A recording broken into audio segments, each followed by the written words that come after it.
warahmatullahi wabarakatuh. Alhamdulillahirabbil alamin wassalatu wassalamu ala sayyidina Muhammadin wa ala alihi wa sahbihi at-tahirin ila yaumiddin. Allahumma la tada' minna maridan illa shafaytah wa la mayyitan illa rahimtah. Allahumma faqihna fi umuri dinina, Allahumma 'allimna ma yanfa'una wanfa'na bima 'allamtana innaka 'ala kulli syai'in qadir. Allahumma amin. Ma'asyiral muslimin wal muslimat rahimani Allah wa iyyakum. Pada subuh ini kita lanjutkan kajian fikih kita. Mudah-mudahan usaha yang kita lakukan ini walaupun sedikit demi sedikit bernilai hendaknya bagi kita baik di dunia dan di akhirat. Allahumma amin. Bapak Ibu yang dirahmati Allah, pada subuh ini kita masuk pada pembahasan berikutnya. Mungkin di antara Bapak Ibu sudah pernah mempelajari atau mendengarkan penjelasan dari guru-gurunya dulu. Maka sekarang bagi Bapak Ibu yang seperti itu, ya tinggal cross check aja. Mungkin dicoba dibandingkan mana perbedaan, mana kesamaan. Tapi Bapak Ibu yang belum pernah mendengar sama sekali, ini tentu informasi baru.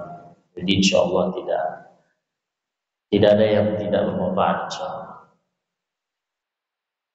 Pembahasannya adalah tentang syarat wajib sholat. Ini masih tentang sholat, Pak. Kita coba untuk memungut yang tercecer dahulu. Tentang sholat kan sudah pernah kita pelajari mungkin dulu waktu sekolah agama. Sekarang tugasnya adalah memungut apa yang tercecer atau meng-cross check yang sudah pernah dipelajari. Jadi yang kita bahas Bapak Ibu yang dirahmati Allah adalah syarat wajib sholat.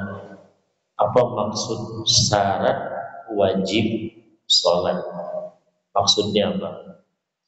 Maksudnya adalah hal-hal yang membuat seseorang itu terkena kewajiban sholat. Sholat yang 5 waktu itu maksudnya. Jadi kalau disebut syarat wajib sholat, itu maksudnya adalah perkara-perkara atau hal-hal yang kalau itu sudah ada pada diri seseorang, maka dia masuk kategori wajib melaksanakan sholat 5 waktu. Maka kebalikannya, kalau hal-hal berikut ini belum terpenuhi pada diri seseorang, maka dia belum terkena kewajiban melaksanakan sholat 5 waktu.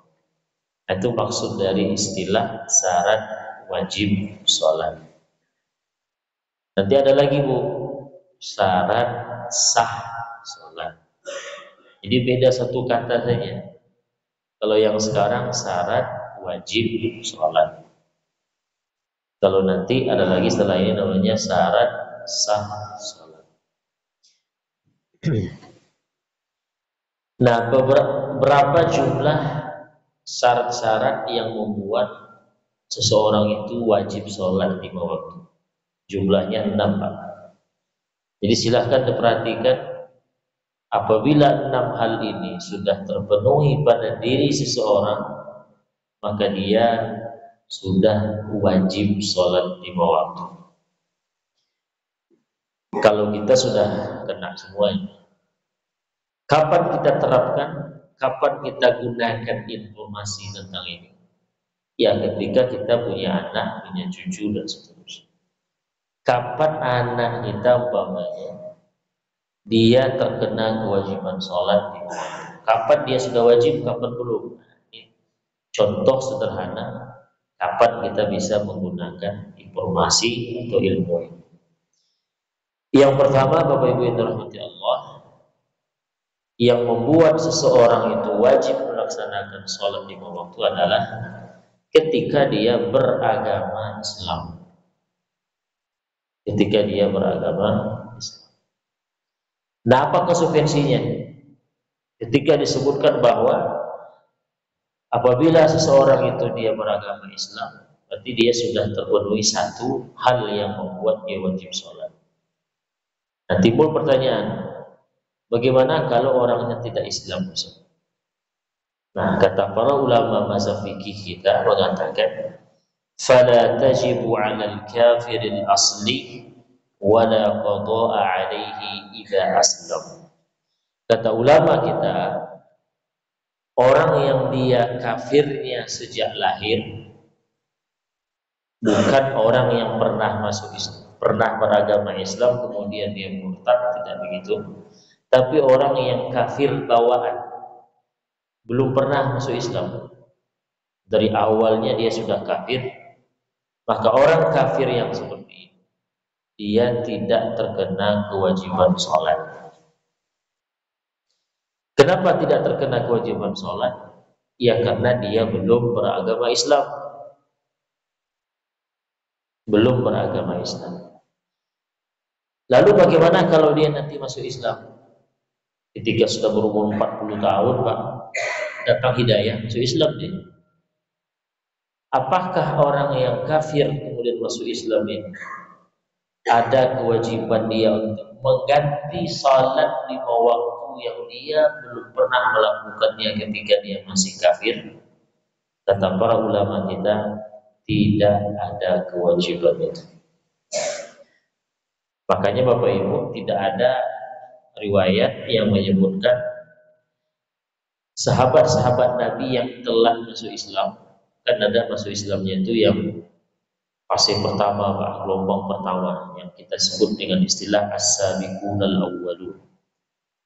Abu Bakar beserta rombongan itu, Ali bin Abi Thalib, itu disebut orang yang masuk Islam di gelombang pertama. Nah, setelah itu kan ada sahabat Nabi yang masuk Islamnya itu, ya kalau boleh dikatakan fase-fase terakhir Nabi hidup ada. Ketika Nabi sudah hijrah kota Madinah, itu tetap ada gelombang-gelombang rombongan-rombongan yang masuk Islam, yang dia statusnya tentu sebagai sahabat Nabi. Contohnya Abu Hurairah, Pak. Abu Hurairah itu dia tidak begitu lama mendampingi Nabi Sallallahu Alaihi Wasallam. Bersama Nabi itu dia nggak lama. Ketika Nabi masih tinggal di kota Mekah, belum hijrah ke kota Madinah, Abu Hurairah belum masuk Islam. Masuk Islamnya ketika Nabi sudah di kota Madinah. Nah, berapa lama Nabi di kota Madinah? Artinya Abu Hurairah masuk Islamnya, kalau boleh dibahasakan telat ya, telat atau terlambat. Tidak seperti sahabat Nabi yang lebih dulu masuk Islam. Atau mungkin sahabat Nabi yang sudah masuk Islam lebih dulu seperti Abu Bakar. Yang mana satu yang jelas, Nabi tidak pernah menyuruh sahabat yang masuk Islam itu untuk mengqadha, untuk melakukan membayar salat fardu yang belum pernah mereka lakukan ketika belum masuk Islam. Jadi Nabi tidak pernah, ada sahabat Nabi umpamanya anggap Abu Hurairah masuk Islam, Nabi tidak pernah mengatakan, wahai Abu Hurairah, kamu masuk Islam ketika berumur katakan 20 tahun. Kewajiban sholat 5 waktu sudah turun ketika kamu sudah usia 15 tahun. Berarti ada sekian sholat 5 waktu yang tinggal yang kamu tidak pernah lakukan. Sekarang kamu lakukan. Ganti, ada. Jadi kalau ada orang non-muslim, orang kafir masuk Islam ketika dia sudah berumur 60 tahun. Sudah 60 tahun usianya baru masuk Islam, maka tidak ada kewajiban dia untuk mengganti sholat 5 waktu yang sudah atau yang belum dia lakukan ketika dia belum masuk Islam. Ini berbeda hukumnya Bapak Ibu bagi orang yang pernah murtad atau keluar dari Islam. Ada si fulan, dia beragama Islam, tapi ketika umur 20 umpamanya, karena mungkin belajar di Eropa, belajar di Barat, terkena virus, terkena syubhat, tiba-tiba dia keluar dari agama Islam alias murtad. Tapi setelah 5 tahun setelah itu datang hidayah lagi. Umur 20 dia murtad. Umur 25 setelah pulang ke tanah air sadar lagi. Akhirnya 5 tahun setelah itu dia masuk Islam. Jadi sempat dia keluar dari Islam alias murtad 5 tahun namanya. Gitu. Orang yang seperti ini, yang sempat murtad keluar dari agama Islam, kemudian dia masuk Islam lagi. Orang yang seperti ini, Bapak Ibu, dia terkena kewajiban mengqadha atau membayar atau mengganti sholat 5 waktu yang dia tinggalkan selama dia murtad. Jadi kalau contoh tadi dia sempat murtad 5 tahun, maka dia wajib mengganti sholat 5 waktu yang dia tinggalkan selama 5 tahun murtad. Kali katanya lah, ya kan? Sehari semalam ada 5 waktu, kalikan selama 5 tahun, wajib dia ganti. Pertanyaannya, kok dibedakan urusan hukumnya? Tadi orang kafir asli yang dia dari awalnya tidak beragama Islam, kemudian masuk Islam, tidak diberikan beban untuk mengganti sholat 5 waktu itu. Tapi ada orang Islam murtad kemudian masuk Islam lagi, dia diwajibkan mengganti sholat 5 waktu yang dia tinggalkan ketika dia murtad. Kenapa ada perbedaannya? Kata para ulama kita, wa dzalika tawliidhan 'alaihi. Tujuannya adalah untuk memberikan beban sanksi yang berat untuk orang yang murtad. Resiko dia, kenapa kamu murtad? Sehingga orang yang mau murtad berpikir panjang dia. Kalau ada kewajiban seperti itu berat juga katanya. Jadi fungsinya Pak, tujuannya orang murtad tadi diberikan kewajiban mengganti sholat 5 waktu yang dia tinggalkan selama murtad itu gunanya untuk memberikan sanksi berat agar dia berpikir panjang untuk murtad, agar dia merasa ya dia sudah melakukan sebuah kesalahan yang besar, diberikan sanksi berat. Tapi orang yang dia masuk Islam itu konteksnya meringankan dia. Sebab kalau dikasih beban 40 tahun namanya dia tak Islam alias kafir, kemudian masuk Islam, diberikan beban untuk mengganti sholat 5 waktu selama dia belum Islam itu bisa jadi berpikir panjang dia Pak. Kata dia, mak kalau begini nyesal saya masuk Islam berat kali rasanya. Di situ perbedaan. Orang kafir yang belum pernah masuk Islam, kemudian dia masuk Islam, maka dia tidak ada kewajiban untuk melaksanakan atau menggantikan sholat 5 waktu yang dia tidak lakukan selama dia masih beragama non-Muslim. Tapi orang Islam yang sempat Islam kemudian dia kafir, keluar dari Islam, lalu Islam lagi, dia punya kewajiban mengganti sholat 5 waktu yang pernah dia tinggalkan selama dia murtad. Nah, mungkin ada pertanyaan begini, bagaimana Ustaz? Ada orang murtad, dia orang Islam, tapi ketika umur 20 tahun dia keluar dari Islam alias murtad. Setelah 5 tahun itu dia masuk Islam lagi. Cuman ketika dia murtad 5 tahun itu dia tetap sholat. Tahu pula dia mungkin kaji ini kan, teringat sama dia, oh iya kata Ustaz dulu kalau saya murtad terus Islam lagi saya wajib mengqadha. Kalau begitu saya murtad tapi sholat juga lah saya. Itu umpamanya nih. Nah jawabannya tidak sah sholat yang dilakukan ketika dia murtad. Ujung-ujungnya ketika dia balik Islam lagi ya tetap diganti. Nah ada dia bilang, oh enggak Ustaz, saya dulu ketika 5 tahun murtad itu saya tetap sholat. Kita bilang, enggak sah. Karena Anda ketika murtad itu statusnya enggak Islam. Mana tahu nanti jumpa orang yang seperti itu. Baik, Yang kedua Bapak Ibu, kriteria orang yang dia sudah wajib sholat lima waktu itu adalah ketika dia sudah berstatus balik. Kalau dalam tulisan Latinnya balik, ujungnya huruf G, balik. Kalau bahasa Arabnya balik, huruf ghain di ujung, balik. Nah, balik di sini artinya Bapak Ibu, orang yang dia sudah sampai pada fase atau pada status balik. Nanti kita terangkan balik itu apa. Yang jelas balik itu adalah satu tahapan atau fase yang dilalui oleh seorang muslim, oleh seorang manusia. Orang yang balik itu adalah, ini dia Pak, orang yang balik itu adalah orang yang dia sudah sampai pada usia 15 tahun, baik laki-laki atau perempuan. Ketika seseorang sudah sampai usia 15 tahun, terhitung dari dia keluar dari rahim ibunya sampai nanti usianya 15 tahun dengan hitungan kalender Hijriah, dan harus pas 15 tahun. Dalam artian nggak boleh kurang gitu. 15 tahun kurang sehari, ya belum lagi.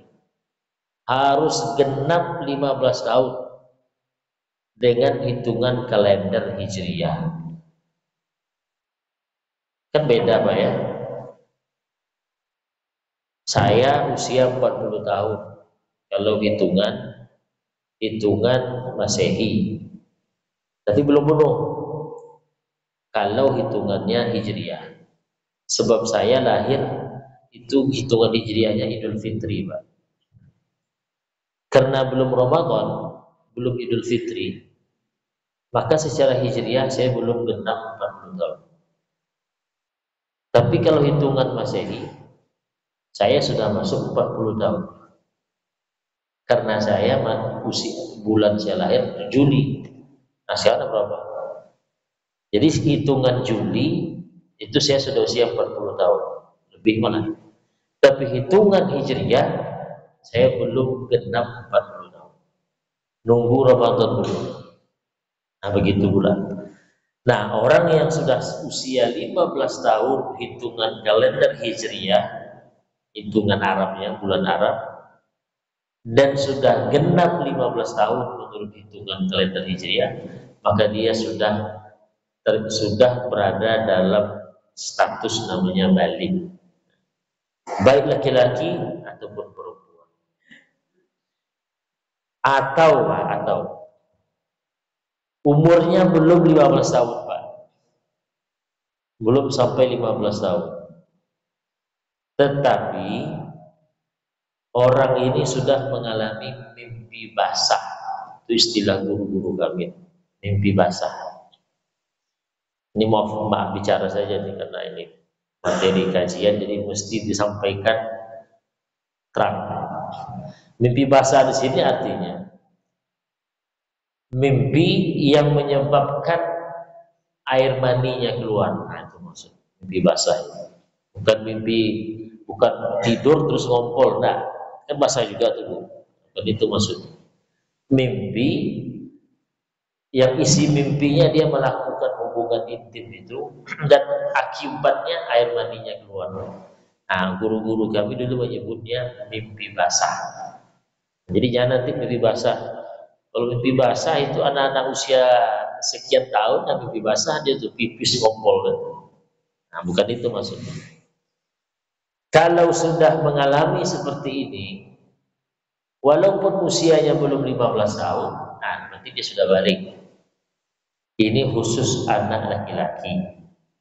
Tapi kalau terjadi pada perempuan, ya sama juga. Tapi biasanya pada umumnya anak laki-laki yang mengalami. Jadi anak-anak kita, cucu kita, jangan tunggu 15 tahun pula untuk mengatakan atau menilai dia sudah balik. Nah, itu kalau patokannya usia.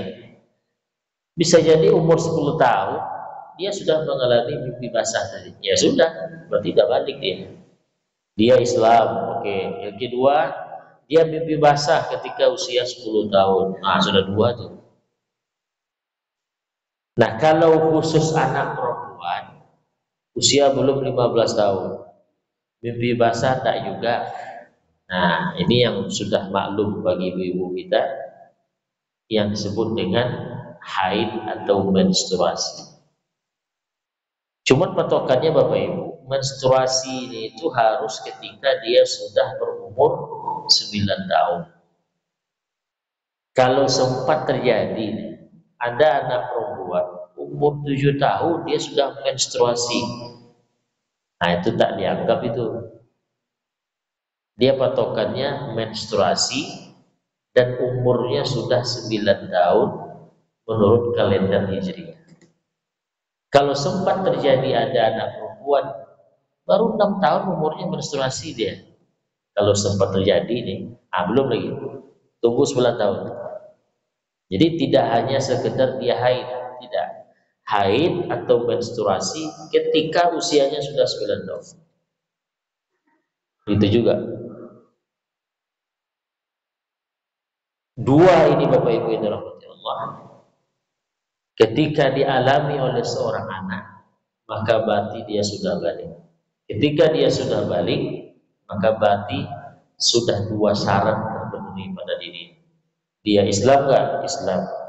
Yang kedua dia sudah balik belum dengan tanda-tanda yang tadi sudah, berarti sudah dua. Berikutnya Bapak Ibu yang dirahmati Allah, berakal sehat. Berakal sehat di sini artinya tidak gila. Yang kedua, anak-anak yang belum bisa berpikir dengan baik, atau bahasa kitanya tamyiz, bahasa agama. Tamyiz itu begini Pak, ada anak-anak yang tangan kanannya belum tahu deh.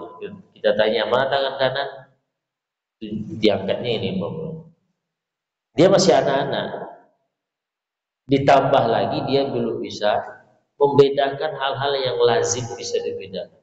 Tangan kanan tak tahu, mana tangan kiri, kaki kanan tak tahu. Hal-hal begitu dia belum tahu. Ini namanya sudahlah anak-anak. Kemudian ini belum berfungsi dengan baik. Gila tidak, tapi fase perkembangan otaknya belum bagus. Ini namanya anak-anak yang belum tamyiz. Nah, anak-anak yang seperti ini dia tidak wajib sholat. Tapi anak-anak yang sudah sampai ke batas balik, ya namanya bukan anak-anak lagi sebetulnya, cukup sebut balik saja.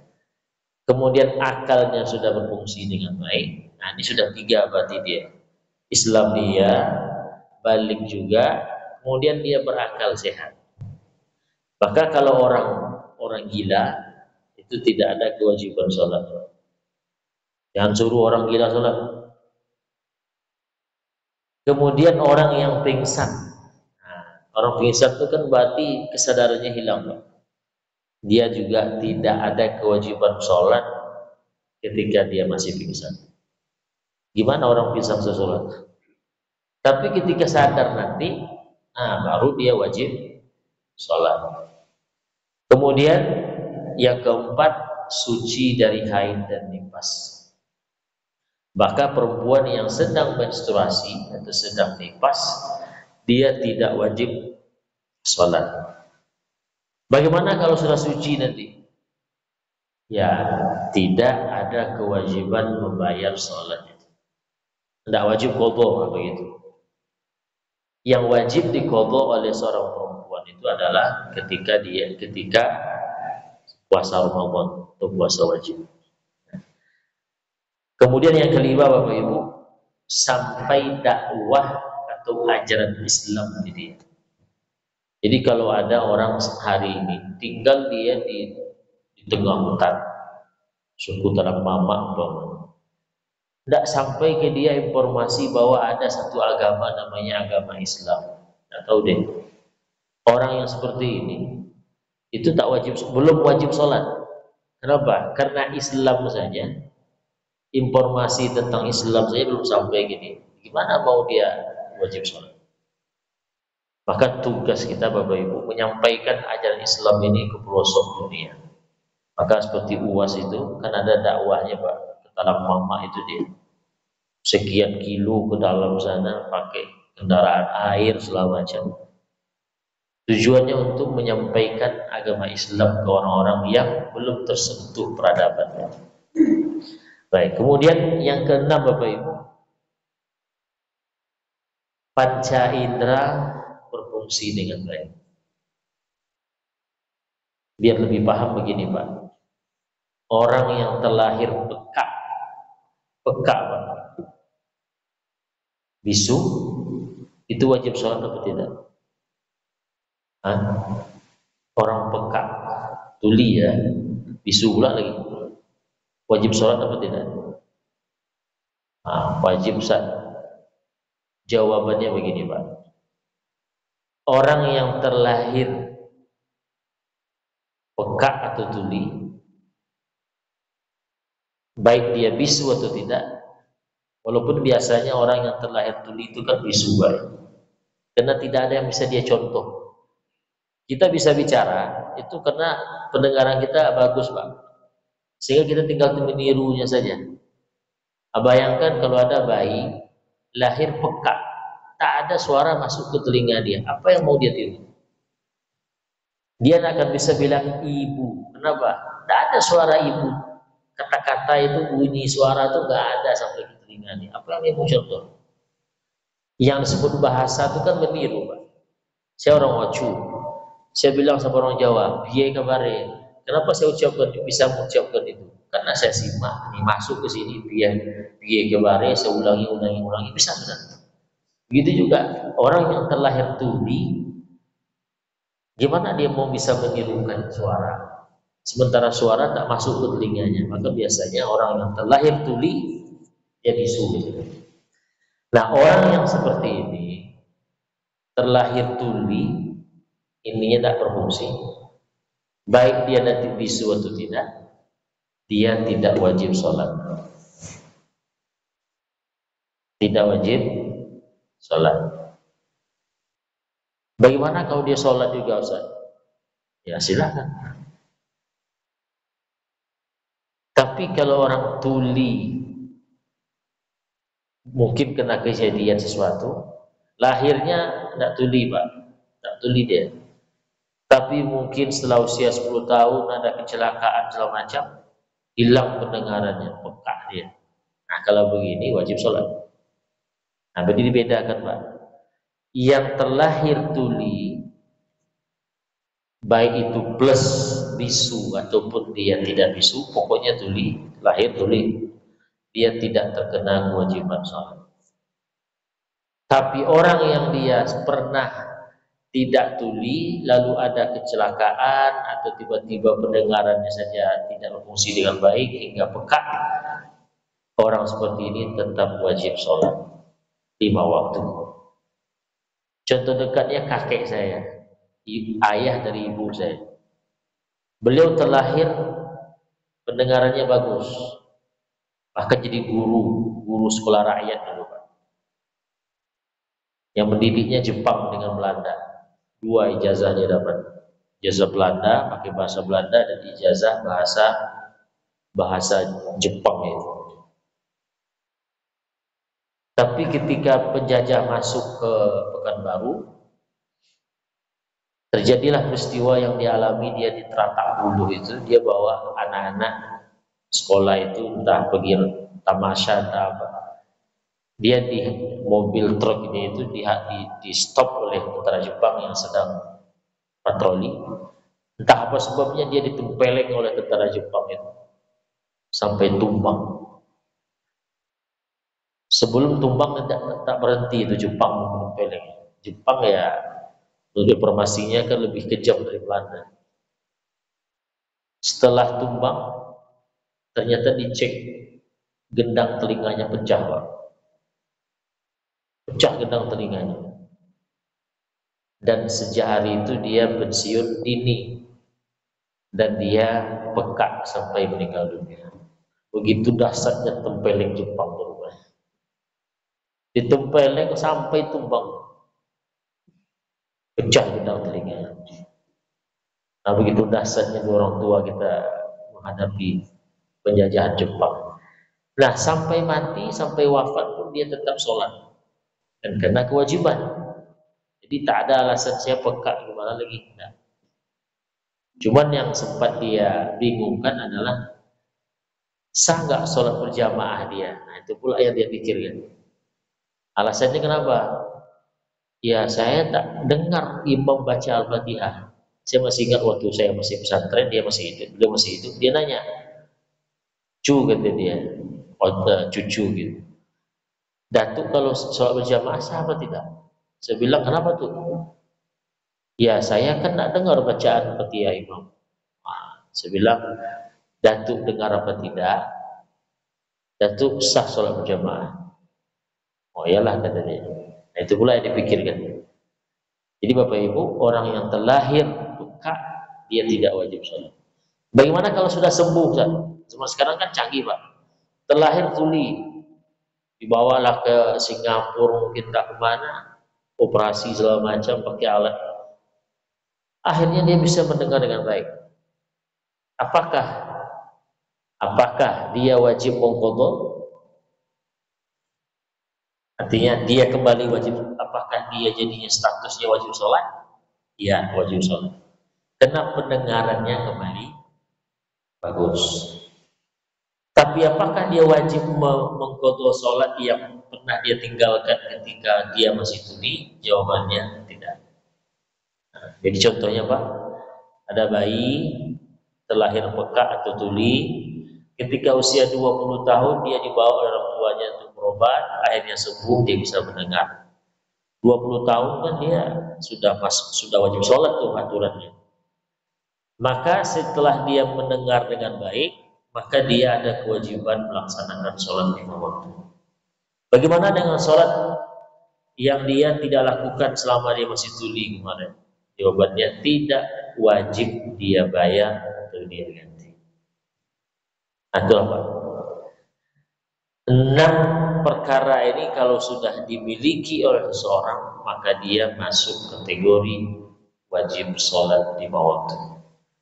Jadi Bapak Ibu, kalau ada jumpa orang yang tak mau sholat 5 waktu, tinggal tanya aja. Kalau dia laki-laki, tanya aja, Bapak menstruasi? Nah, bilang, tuh bertanya tapi apa gitu. Bertanya tapi menusuk dikit kan. Kawan lah, kawan satu sebaya tempat gurau. Kalau kita tahu dia tak sholat 5 waktu, candain aja. Bilo petang menstruasi jo gitu. Itu bahasa kita. Menstruasi kawan di nampaknya kan. Atau sejak bilo gilo bang gitu. Ya Pak ya, kan gila kan tak wajib sholat Pak, orang gila kan. Ini ada kawan waras tapi nak sholat 5 waktu dia. Nah, candain aja. Sejak kapan kamu gila gitu bilang. Tentu dia bingung apa pula. Nah, baru sampaikan kaji subuh petang. Orang gila tak wajib sholat. Orang menstruasi tak wajib sholat. Nah, sekarang saya tengok kamu tak sholat 5 waktu. Nah, yang mana penyebabnya? Terlahir tuli atau menstruasi? Nah, sambil bercanda tapi ya menyadarkan dia. Maka kalau ada orang yang tak sholat 5 waktu, sudah terpenuhi 6 perkara ini, tapi dia tak sholat, ya husnuzon aja lah kita. Ini mungkin orang ini gila nih. Ya, baik. Ada pertanyaan Bapak Ibu silakan. Ada? Saya ingin bertanya. Kita lanjutkan dulu Pak. Saya Imam. Baik. Berikutnya Bapak Ibu rahmati Allah. Dalam mazhab fikih kita dan ada hadisnya, orang tua baik itu ayah atau ibu wajib menyuruh anak-anak mereka sholat 5 waktu walaupun belum balik,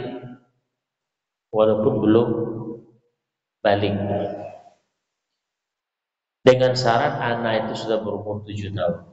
Wajib itu. Yang wajib itu bukan anaknya yang sholat, karena belum balik, baru umur 7 tahun. Yang wajib itu orang tuanya menyuruh dia sholat. Beda kan Pak Ustaz? Tadi katanya kalau belum balik kan nggak wajib sholat. Ini anak baru umur 7 tahun, kan belum balik, kok disuruh sholat? Kan belum wajib sholat. Berarti ini pertanyaan yang bertanya ini belum paham. Ada dua hal yang mesti dibedakan. Anak wajib sholat 5 waktu ini yang tidak benar karena masih anak-anak belum balik. Tapi yang tadi yang dikatakan wajib itu adalah orang tua menyuruh anaknya sholat. Walaupun anaknya masih umur 7 tahun. Menyuruh anak sembahyang itu yang wajib. Kapan mulainya orang tua itu wajib menyuruh anaknya sholat? Ketika anaknya sudah 7 tahun usianya. Jadi kalau anak kita sudah 7 tahun, kita disuruh oleh Islam, orang tuanya itu disuruh oleh Islam untuk nyinyir. Nah, itu bahasa kita, nyinyir, menyinyir. Saya punya anak usia ada 7 tahun. Nah, tugas saya, perintah Islam ke saya, tolong nyinyir ke anak kita. Udah masuk waktu zuhur, nah, kita di kantor umpamanya, telepon istri di rumah, mana anak, kasih HP ke anak kita. Yuk, semayang. Itu wajib Pak. Kalau tidak berdosa kita. Walaupun anak itu nanti tak sholat dia Pak. Ya karena kan belum wajib. Tidak apa-apa.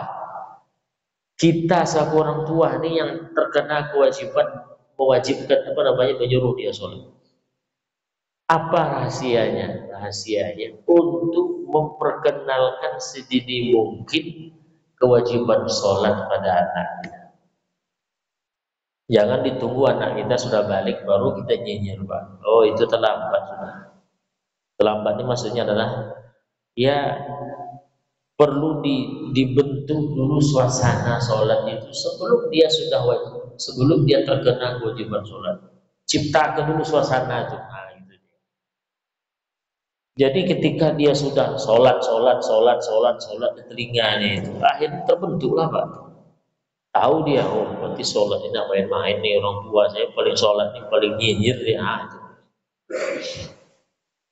Umur 7 tahun Pak. Yang wajib menyampaikan menyuruh anak itu ayah, ibu, atau nenek kakeknya. Maka bapak ibu yang anaknya di pesantren itu tugas menyuruh anak sholat itu pindah ke ustadz atau yang ketua asrama di mana anak bapak ibu tinggal. Maka bapak ibu seharusnya berterima kasih kepada ya pembimbing asrama. Karena sebetulnya tugas bapak, tugas ibu. Tapi ketika anak bapak ibu disekolahkan ke pesantren, kan tinggal situ dia. Maka yang menggantikan bapak ibu untuk menyuruh dia sholat itu adalah ya petugas atau ustadz yang ada di komplek itu, asrama atau di pesantren. Nah, yang kedua bapak ibu, ketika anak sudah 10 tahun, itu tugas orang tua tidak lagi hanya sekedar menyuruh saja, tapi juga wajib melocak itu. Singkatnya memberikan hukuman fisik. Memberikan hukuman fisik. Kalau anak itu tak sholat juga, tak cukup dengan kata-kata hukuman fisik. Kalau anak itu tak mau sholat juga. Tapi kalau bisa dengan ancaman yang lain dan dia sholat, nggak perlu diberikan hukuman fisik. Ini tugas kita Pak. Umur 10 tahun anak itu. Kenapa dibedakan begitu? Karena 10 tahun itu sudah fase-fase mungkin dia sudah mimpi basah. Maka kita dibebankan oleh agama tidak bisa dengan sekedar menyuruh saja. Tapi memang betul-betul anak ini harus mau sholat. Sudah naik levelnya. Jadi kalau sudah anak usia 10 tahun tidak bisa lagi nak sembahyang, iya ya gitu, tapi masih kan nonton, anak bisa Pak, matikan TV itu orang sembahyang tidak, nah itu lagi.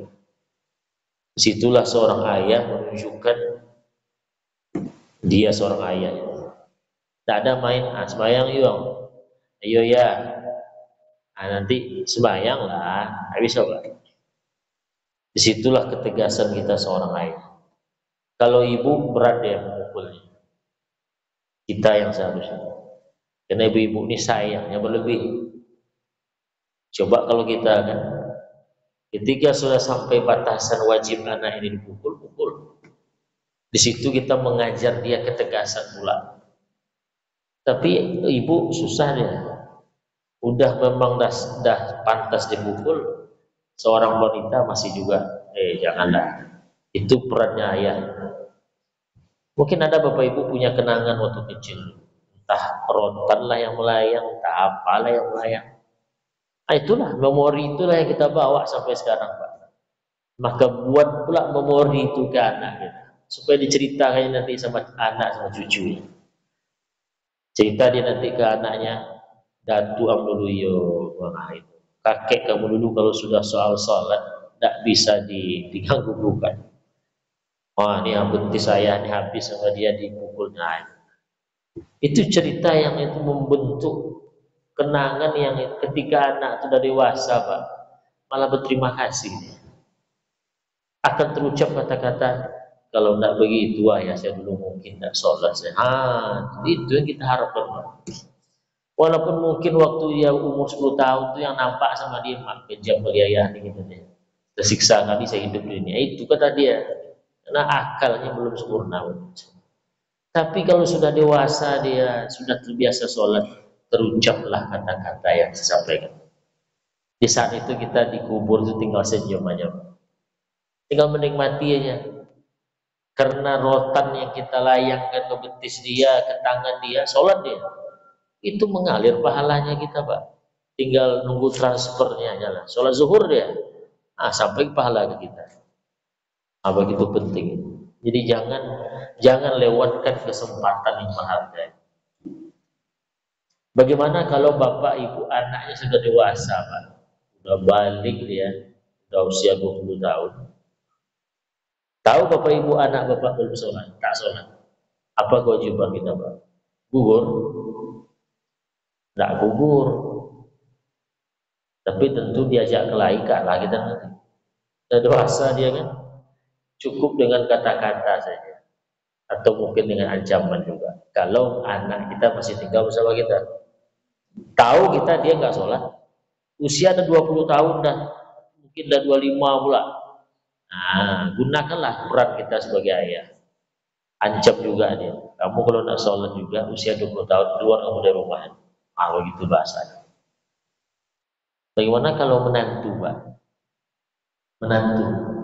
Saya pernah ditanya tuh, ketika ini saya sampaikan ke bapak ke jemaah, ada yang nanya ibu-ibu, Ustaz, saya ada menantu perempuan di rumah katanya. Ya dia setahu saya nak sholat, gimana tuh Ustaz? Apakah saya diamkan saja atau saya juga wajib mengingatkan? Sementara kan dia bukan anak saya, anak kandung, menantu. Jawabannya tetap wajib diingatkan. Walaupun dia menantu. Kok bisa? Karena itu sudah masuk dalam bab amar ma'ruf nahi munkar. Kita tahu menantu kita, menantu laki-laki umpamanya tak sholat dia. Tak bisa tuh Pak dibiarkan. Situ tugas kita amar ma'ruf nahi munkar. Ini ada kemungkaran di rumah kita, ada kemaksiatan. Apa? Menantu tak sembahyang. Tugas kita mengingatkan. Mungkin 4 mata. Jadi tidak bisa Pak, karena menantunya Ustaz. Orang tuanya lah yang bertanggung jawab. Tidak. Di rumah kita ada. Oh iya, berarti ada kemungkaran di rumah kita. Ada kemaksiatan di rumah kita. Tugas kita ingatkan. Bukan orang tuanya menantu kita. Dia kan di rumah lain. Ini terjadi di rumah kita. Menantu kita tak sholat. Kita selaku mertuanya. Di situ ada kewajiban amar ma'ruf nahi munkar. Mencegah kemaksiatan, menyuruh kebaikan. Nah, itu tugas itu. Ya tentu tak sama kan dengan anak kandung kita bebas itu Pak. Mau kita ancam boleh. Tapi kalau menantu itu pakai bahasa lain. Ah, kalau bahasa-bahasa tembak 12 plus nanti cerai buat anak kita susah pula kita ya.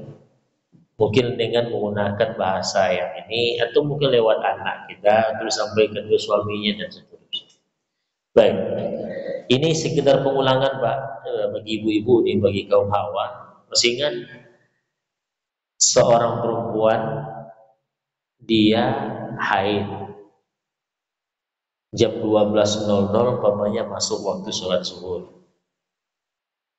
Masuk waktu zuhur dia sedang haid.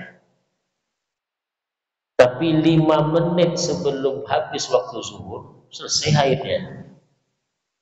Wajib perempuan di sholat zuhur Bu?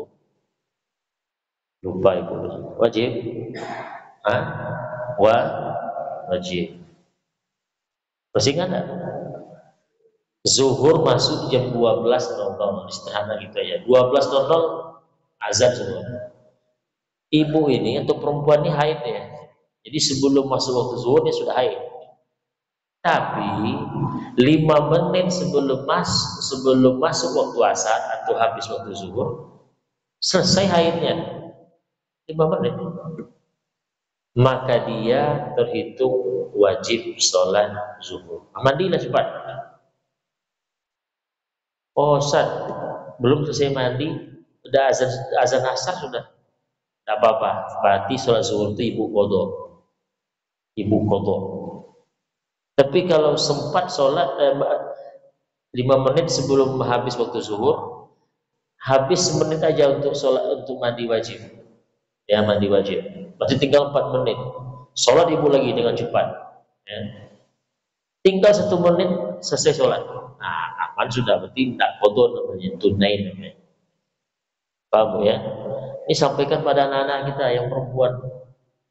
Ini kadang-kadang nggak tahu dia Pak. Yang dia tahu cuma kalau perempuan menstruasi nggak wajib sholat. Nah itu aja mungkin dia tahu. Yang begini mungkin nggak tahu dia. Nah, jadi kesimpulannya, apabila seorang perempuan masih haid ketika waktu sholat tertentu sudah masuk, maka dia tak wajib sholat.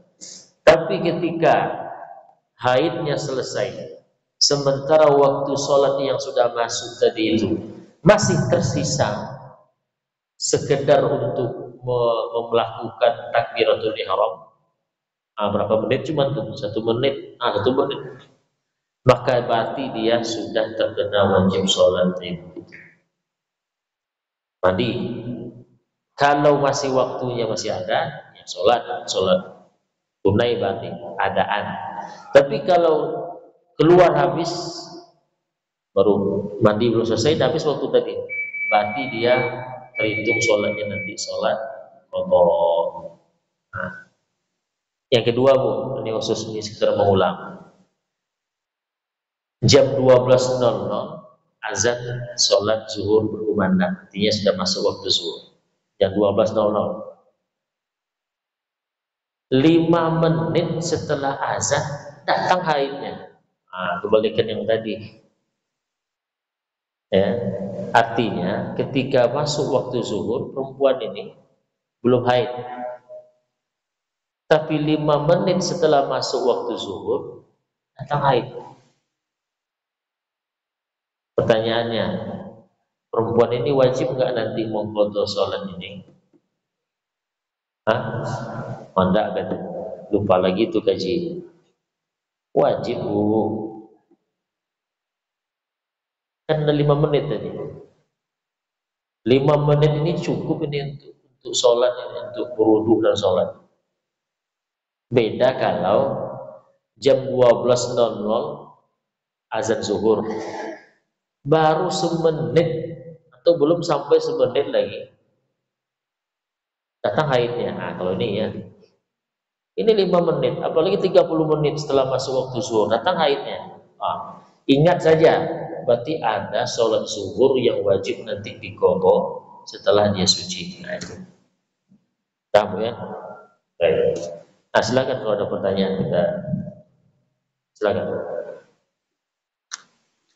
Baik, kami dengarkan apa itu bahwa tadi ada yang ingin bertanya.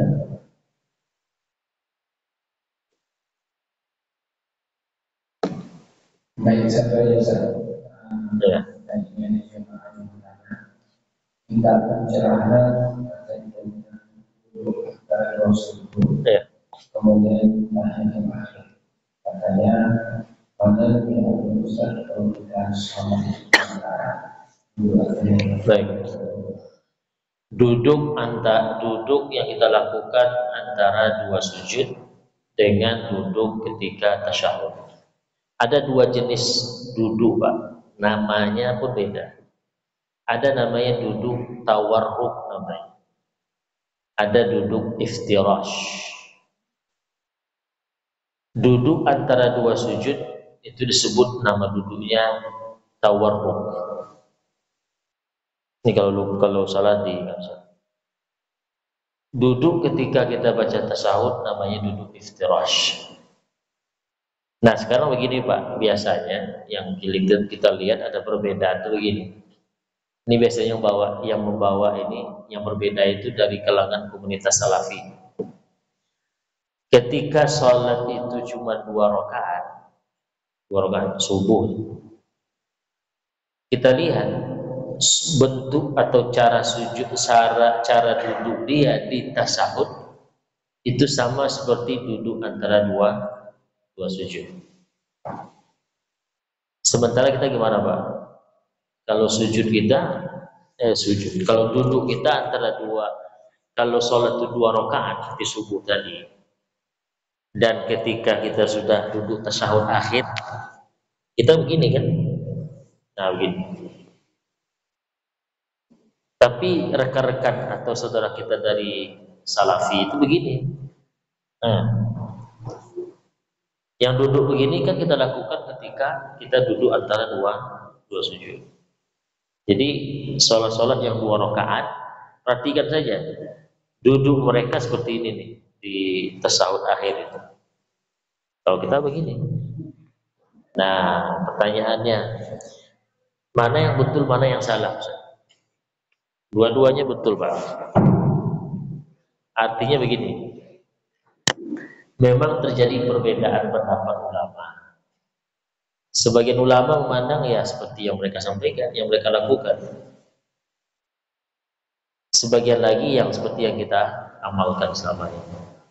Terus tinggal pilih yang mana saja. Dalam mazhab Syafi'i, yang pendapat yang terkuat adalah yang kita amalkan. Yang kita amalkan. Duduk seperti yang tadi. Yang apa namanya nih? Pinggul itu ya lipat kaki, yang kaki kiri itu dilipat, dijulurkan yang kaki kanan. Kita amalkan. Mazhab Syafi'i mengatakan itu yang kuat dengan dalil-dalilnya. Tapi bagi mereka juga ada dalilnya. Tugas kita orang awam tidak usah berdebat dalilnya. Itu tidak tugas kita Pak. Silahkan pilih yang mana saja. Oh Ustaz, kalau begitu saya ikut yang lah diamalkan orang aja lah Pak. Guru saya gitu dulu. Itu sudah cukup itu bagi Bapak Ibu. Tidak akan ditanya nanti Pak, apa dalil kamu? Tidak ditanya nih malaikat nanti dong. Ketika alasan Bapak Ibu memilih bentuk duduknya seperti yang sudah lazim kita lakukan, dengan alasan apa? Ya saya tengok guru-guru saya, ulama saya gitu Ustaz. Itu dah sah tuh Pak. Dah sah itu. Bapak tak akan ditanya nanti, kok itu pula alasannya kata malaikat? Tidak ada. Tidak akan ditanya. Yang ditanya tuh orang alim. Kamu dulu alim kan? Bisa baca kitab, bisa mencari dalil ya. Nah, kenapa duduk kamu seperti itu? Nah, itu yang ditanya seperti itu tuh orang alim nanti, ulama. Karena tidak boleh dia ngikut orang tanpa tahu dalilnya. Tapi orang awam, ketika alasan dia memilih pendapat ulama ini karena ya saya lebih yakin sama dia Ustaz, jenggotnya lebih panjang Ustaz, apalagi hafalan Qurannya lebih banyak Ustaz dari Ustaz yang lain, itu sudah cukup Pak. Saya tidak ngarang-ngarang nih, Seperti itu dalam ilmu usul fikih namanya. Ada ilmu usul fikih namanya. Orang awam itu kalau ada perbedaan pendapat, dia memang ditugaskan untuk memilih juga. Pilihlah. Tapi alasan memilihnya tidak harus saya memilih yang ini. Kenapa? Hadisnya dhaif. Itu tidak keraju orang awam, bro. Kalau dia bisa silahkan, tapi ya tetap saja dia berarti ikut ulamanya, ikut kata kece ulamanya juga. Di mana dia tahu hadisnya dhaif? Kalau tidak dari mulut ulamanya juga, berarti taklid juga. Maka tidak keraju orang awam itu. Maka alasan sederhana tadi sudah sah. Bapak kenapa kalau duduk ketika tasawuf akhir itu sholat subuh seperti yang tadi yang lazim dilakukan orang awam, dilakukan oleh banyak orang. Ya karena itu yang saya terima dari guru-guru saya dulu, buya-buya saya gitu juga. Maka hati saya lebih condong ke situ. Itu sudah menggugurkan itu. Tidak akan ditanya lagi setelah itu. Tidak akan ditanya lebih dari itu. Tapi kalau orang-orang ulama Pak yang bisa mencari dalilnya, yang bisa membahas ini hadisnya dhaif apa tidak, itu yang ditanya nanti. Nah, bedakan Pak. Maka kembali ke persoalan bagi Bapak Ibu, karena bukan itu bidang Bapak Ibu menentukan mana yang kuat, mana yang rajih dalilnya, silahkan pilih yang mana saja. Masing-masing ada ulamanya yang mengatakan itu yang kuat dan dalilnya pun ada. Sekarang pilih yang mana saja dengan alasan sederhana yang tadi. Ya, karena saya tengok atau karena saya ikut madhab Syafi'i selama ini Ustaz. Jadi ya udah saya ambil pendapat madhab Syafi'i saja. Nah, itu sudah sah. Ya. Karena begini Pak, karena ada sebagian ya, lagi-lagi dari komunitas itu mengatakan begini, agama ini harus ikut dalil, ya kan? Dan diprovokasi orang awam itu untuk menanyakan dalil kepada ulama, kepada ustaz. Sebetulnya tidak juga salah, secara tidak salah juga. Tapi kadang-kadang orang awam ini dia jadi lupa dengan kapasitasnya. Sehingga apa? Dengan doktrin yang tadi, kita beragama ini harus berdalil. Kalau tidak ada dalilnya, jauh saya ikut kata ustaz itu. Persoalannya Pak, yang sedikit awam. Yang nanya dalil itu orang awam. Kalau diikut betul seleranya, gini jadinya nanti. Saya seperti sekarang, saya menyampaikan kaji. Ada orang tuh yang kena doktrin itu, Ustaz tadi nak nyampaikan dalil Ustaz. Mana dalilnya? Saya jawab, ada apa dalilnya? Hadis yang berbunyi, saya bacakan teks hadisnya. Hadis Sahih Bukhari yang bunyi begini-begini. Nanti kata yang bertanya itu nanya, Ustaz apa arti teks hadis itu? Nah, kan disuapkan juga jadinya tuh. Ustaz, dari mana pula hadis itu bisa jadi dalil Ustaz? Nah, kan menambah kerajaan kayaknya. Nah, itu kadang-kadang offside, kadang-kadang doktrin yang seperti itu. Jadi Bapak Ibu boleh-boleh saja ketika Bapak Ibu menanyakan dalil boleh, saya tak mengatakan haram. Tapi kalau Bapak Ibu tak bertanya dan menanyakan dalilnya, tidak berdosa juga. Tidak berdosa. Itu saya bisa bertanggungjawabkan. Ada di buku-buku ulama kita. Apabila seorang mustaftin itu orang awam, dia menanyakan masalah agama pada ulama. Di situ disebutkan tidak ada kewajibannya menanyakan dalil. Tidak ada Pak. Tapi boleh dia menanyakan dalilnya. Nah, bedakan wajib dengan boleh. Contohnya gini lah Pak. Bapak nanya kepada ulama yang Bapak yakini dia ulama. Bapak nanyakan hukum bisnis MLM banyak. Ustaz, saya lihat kan sudah banyak sekarang bisnis MLM. Apa hukumnya itu Ustaz? Asalkan Bapak nanya kepada orang yang Bapak yakini dia ulama, ada aman itu. Walaupun nanti jawaban Ustaz itu tidak boleh Pak, kata dia.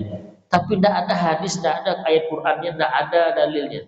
Bapak tidak perlu pusing. Bapak tidak wajib menanyakan dalil. Tapi kalau begini, kurang apa rasanya Ustaz? Kalau tak saya tanya dalilnya, kurang apa ya? Oh, akhirnya saya tanya juga dalilnya, boleh kalau begitu. Tapi Bapak maksa pula, Ustaz, saya tak akan pakai pendapat Ustaz ini kalau tak ada dalilnya. Udah penyakit.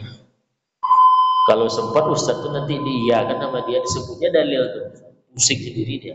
Dalilnya kias. Apa lo kias lo? Ustaz, apa kias lo? Nah, kata Ustaz, itu makanya jangan sok pandai lo, kata Ustaz itu. Nah, jadi silahkan pilih yang mana saja. Apakah yang seperti yang diamalkan oleh rekan-rekan kita dari Salafi atau yang seperti kita amalkan selama ini. Mana satu yang Bapak ikut sudah selesai dan lepas beban Bapak Ibu di dunia dan di akhirat. Ya itu saja. Kalau saya ikut mazhab Syafi'i yang duduknya seperti yang sudah kita amalkan dengan dalil-dalil yang ada. Jangan dikira tak berdalil kita. Jadi kalau ada Salafi nanti, kenapa duduk kalau begini nih? Tidak ada dalilnya, tempeleng aja pipinya, pak gitu. Kecek nak ada dalil berdalil pula, ada dalilnya. Cuman tak sampai ke telinga dia, itu masalahnya. Dia bilang amal kita tak berdalil, itu masalah. Ya baik. Demikian Bapak Ibu. Mudah-mudahan bermanfaat. Assalamualaikum warahmatullahi wabarakatuh. Waalaikumsalam warahmatullahi wabarakatuh. Terima kasih dan sebagian teman-teman.